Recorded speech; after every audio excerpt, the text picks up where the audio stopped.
കഴിഞ്ഞ ദിവസം നമ്മുടെ ആലപ്പുഴയിൽ നടന്ന വിളംബര ജലോത്സവ മത്സരമാണ് കേട്ടോ. അതായത് കനോയിങ് കയാക്കിങ് മത്സരമാണ് നടത്തിയത്. ഒരുപാട് ജനപ്രതിനിധികളൊക്കെ വിളിച്ച് ഒരുപാട് മീഡിയാസൊക്കെ വന്ന ഇത്രയും വലിയൊരു പരിപാടി ഓർഗനൈസ് ചെയ്ത് കുളവാക്കി എന്ന് തന്നെ പറയാം. ഇതിലും ബെറ്ററായിട്ട് നമ്മുടെ കേരളത്തിലൊക്കെ ഓണാഘോഷ പരിപാടികളൊക്കെ ക്ലബ്ബുകൾ ഓർഗനൈസ് ചെയ്യുന്നത് ഞാൻ കണ്ടിട്ടുണ്ട്. അതുകൊണ്ട് നിങ്ങൾ ഈ ഓർഗനൈസ് ചെയ്ത ആൾക്കാർ കുറച്ചുകൂടെ ഇച്ചിരി പ്രൊഫഷണലായിട്ട് ചെയ്യണം ഇങ്ങനെയുള്ള പരിപാടികളൊക്കെ ചെയ്യുമ്പോൾ. ഇതിപ്പോൾ ട്രയലാണ് കേട്ടോ. ഇത് പെണ്ണുങ്ങളും ആണുങ്ങളും ഡബിൾസൊക്കെ ഉണ്ട്. അപ്പോൾ ഇത് ട്രയലായിട്ട് അവരൊരു പരീക്ഷണം നടത്തി അത് കഴിഞ്ഞാണ് റിയൽ റേസ് സ്റ്റാർട്ട് ചെയ്തത്. പക്ഷേ റിയൽ റേസിന് ട്രാക്കൊന്നും റെഡി ആയിരുന്നില്ല, പ്രോപ്പറായിട്ടുള്ളൊരു സ്റ്റാർട്ടിങ് ഇല്ലായിരുന്നു. എന്താ പറയുക, അത് മൊത്തത്തിൽ കുളവായിപ്പോയൊരു ഫീലാണ് നമുക്ക് കിട്ടിയത്. എന്തായാലും പരിപാടി അങ്ങനെ ഓർഗനൈസ് ചെയ്ത് നല്ലതാണ്. നമ്മുടെ ഈ ജലാശയങ്ങളിലൊക്കെ, നമ്മുടെ നല്ല കനാലുകളിലൊക്കെ ഒരുപാട് ടൂറിസ്റ്റുകളൊക്കെ വന്ന് തുടങ്ങിയിട്ടുണ്ട്. ഇപ്പോൾ ക്ലീൻ ചെയ്ത് കുറേ ചെടികളൊക്കെ വെച്ച് നല്ല രസമാണ് ഇപ്പോൾ കനാലിലൊക്കെ പോയിരിക്കുന്നത്. അപ്പോൾ ഇങ്ങനെയുള്ള പരിപാടികളൊക്കെ ഓർഗനൈസ് ചെയ്യുന്നത് നല്ലതാണ്. പക്ഷേ ഇത്രയും മീഡിയാസൊക്കെ കവർ ചെയ്യുന്നൊരു പ്രോഗ്രാം കുറച്ചുകൂടെ പ്രൊഫഷണലായിട്ട് ഓർഗനൈസ് ചെയ്യാമായിരുന്നു എന്നെനിക്ക് തോന്നുന്നു. അതിനായിട്ട് നമ്മൾ ഇച്ചിയും കൂടെ ഹാർഡ് വർക്ക് ചെയ്യണം.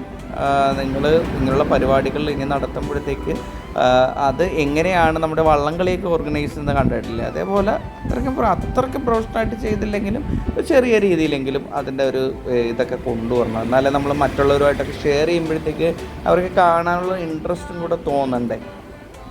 മത്സരങ്ങളിൽ പങ്കെടുത്ത കൂടുതലും സ്റ്റുഡൻസ് തന്നെയാണ് കേട്ടോ. അതിൽ കുറച്ച് ആൾക്കാർക്ക് കുറച്ച് എക്സ്പീരിയൻസ് ഒക്കെ ഉണ്ടെന്ന് തോന്നുന്നു. ഇതിൽ സായിലെ പിള്ളേരുണ്ടോ എന്നൊന്നും അറിയത്തില്ല കേട്ടോ. സായിയാണ് നമ്മുടെ ഇവിടെ വാട്ടർ സ്പോർട്സിൻ്റെ മെയിൻ സെൻറ്റർ. പക്ഷേ ഈ വന്നേക്കുന്ന സ്റ്റുഡൻസൊക്കെ എനിക്ക് തോന്നുന്നു പ്രാക്ടീസ് ചെയ്തുകൊണ്ടിരുന്ന പിള്ളേർ തന്നെയാണ്.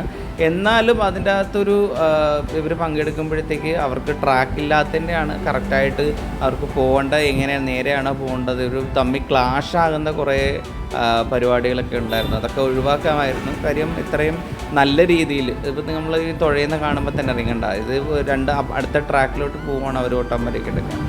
അവർക്ക് പ്രോപ്പറായിട്ടൊരു കൺട്രോളിങ് കിട്ടുന്നില്ല വെള്ളത്തിൽ. എന്തായാലും ഇനി അടുത്ത പ്രാവശ്യം ഇതെല്ലാം മേക്കപ്പ് ചെയ്ത് കുറച്ചുകൂടെ ബെറ്ററായിട്ട് ചെയ്യാൻ ശ്രമിക്കുക. ഈ ഗേൾസിൻ്റെ മത്സരം കണ്ടുകൊണ്ടിരുന്നപ്പോഴത്തേക്ക് ഞാൻ കരുതി ഇവരുടെ പ്രശ്നമാണെന്ന് കരുതി. കാര്യം ഇവർ പലരും പല സ്ഥലത്തോട്ടൊക്കെയാണ് തുഴഞ്ഞ് പോകുന്നത്.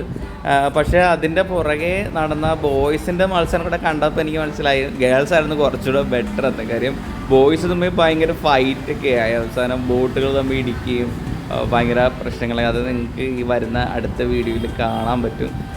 നമ്മൾ ബോയ്സിൽ നിന്ന് കുറച്ചുകൂടെ പ്രൊഫഷണലായിട്ടൊരു അറ്റംപ്റ്റാണ് പ്രതീക്ഷിച്ചത്. അവർ തുഴയുന്ന പിള്ളേരൊക്കെ തന്നെയാണ്. പക്ഷേ എനിക്ക് തോന്നുന്നു ഈ കോമ്പറ്റീഷൻ ആയതുകൊണ്ട് കുറച്ച് ഓവർ റിയാക്ട് ചെയ്തായിരിക്കാം, അല്ലെങ്കിൽ കുറച്ചുകൂടെ എനിക്ക് ജയിക്കണം എന്നൊരു മത്സര ബുദ്ധിയോടുകൂടി അതിനെ സമീപിച്ചുകൊണ്ടായിരിക്കാം. അങ്ങനെ ആ രണ്ടുപേരും സമീപിച്ചുകൊണ്ട് രക്ഷപ്പെട്ട ഒരാളുണ്ട് കേട്ടോ. അത് നിങ്ങൾക്ക് ഈ വീഡിയോ കാണുമ്പോൾ മനസ്സിലാവും.